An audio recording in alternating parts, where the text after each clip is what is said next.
We are in the industry where it's not stable salary. It's not, salary based that, at the end of the month, I'm going to make this much money. So most times it's like you said, it's a gamble. And when you tell somebody that I am a digital, let's say digital marketer, or like, what is this? like dance,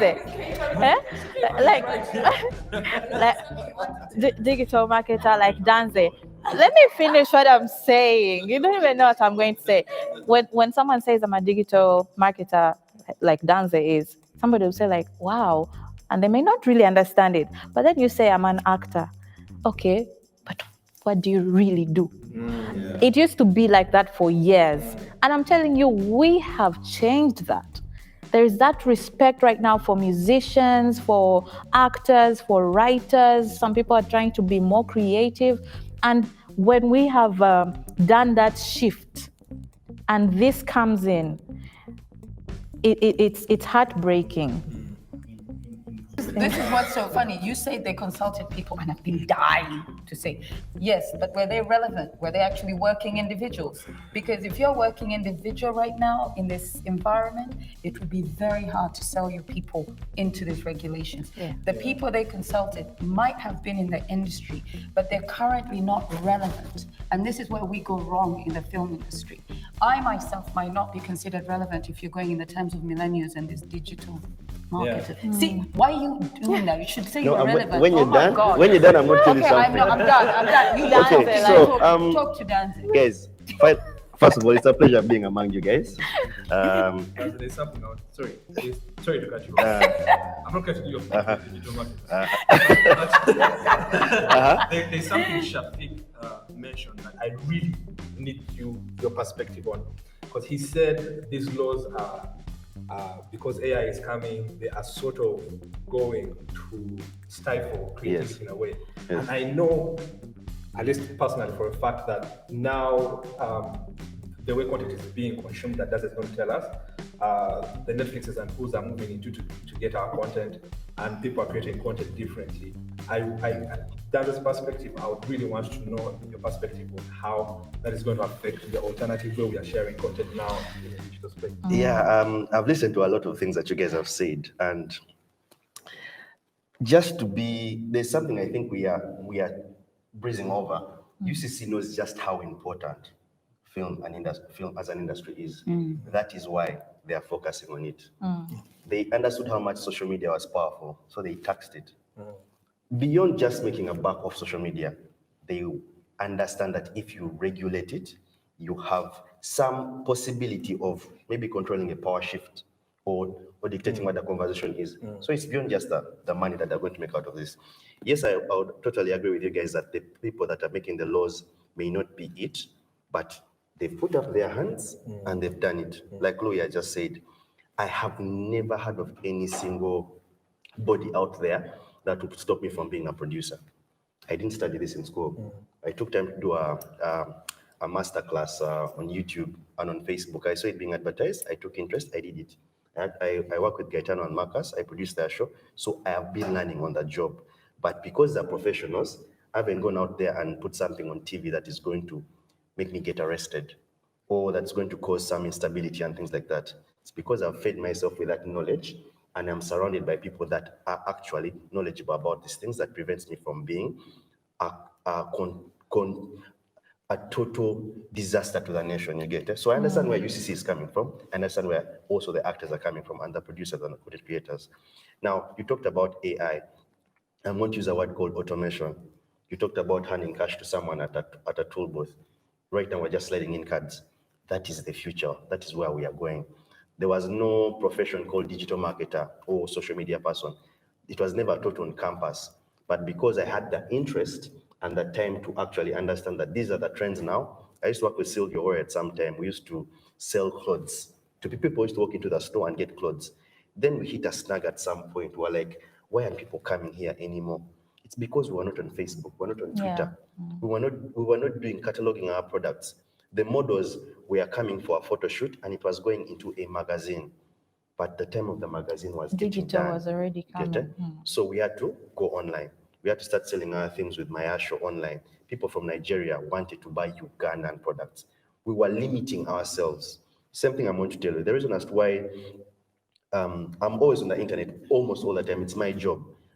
The fact that I've learned about this studio today is in itself Scary. a I big- learned about it last week. Exactly. No, was it last The week? fact 2 weeks that ago. I've learned about the FilmHackers today is a thing as well that also puts us in a different light. Now, we talked about carrying each other's weight. The moment you understand that this is the investment you have, first things first, you need to protect it.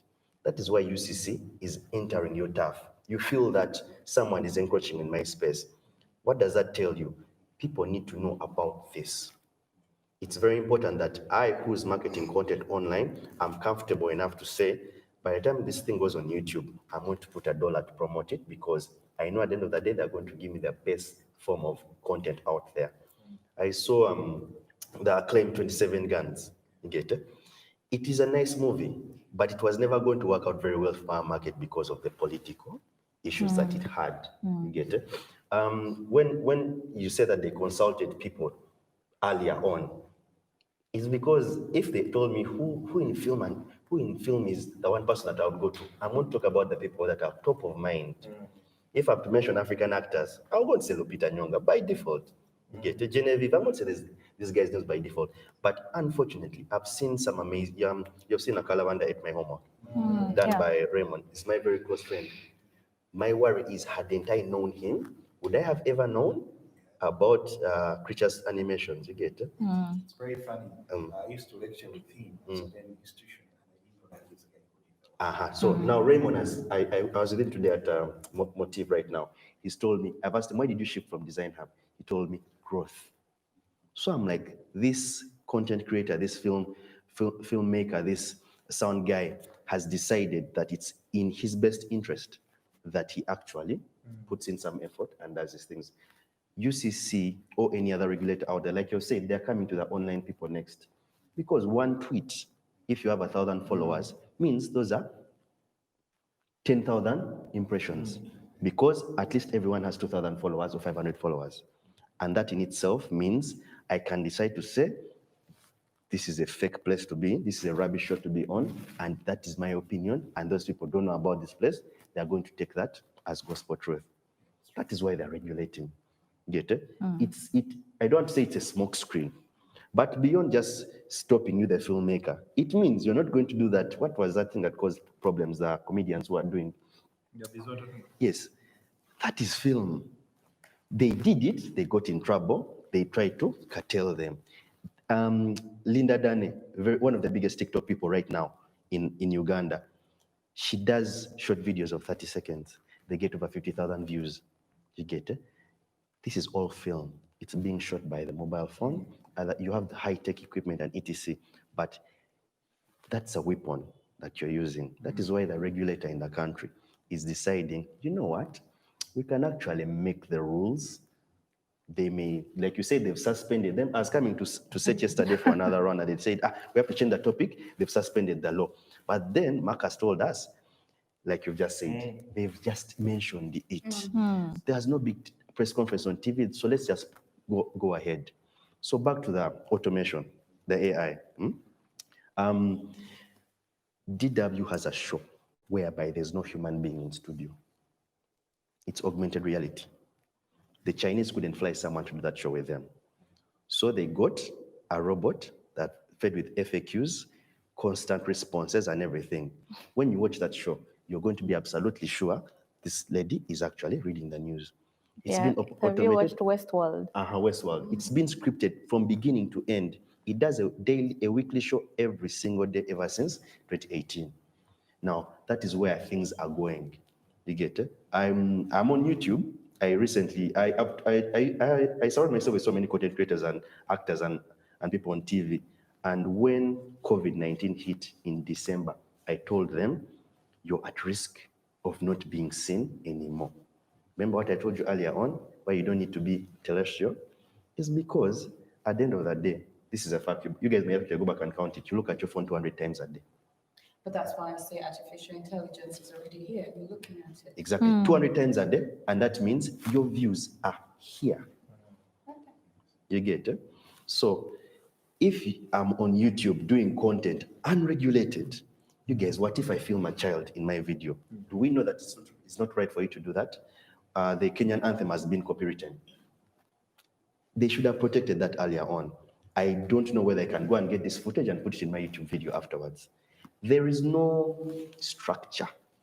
So it's easy for us to always go wrong. So the structured body out there says, loophole, tick, even if they go and march on the street.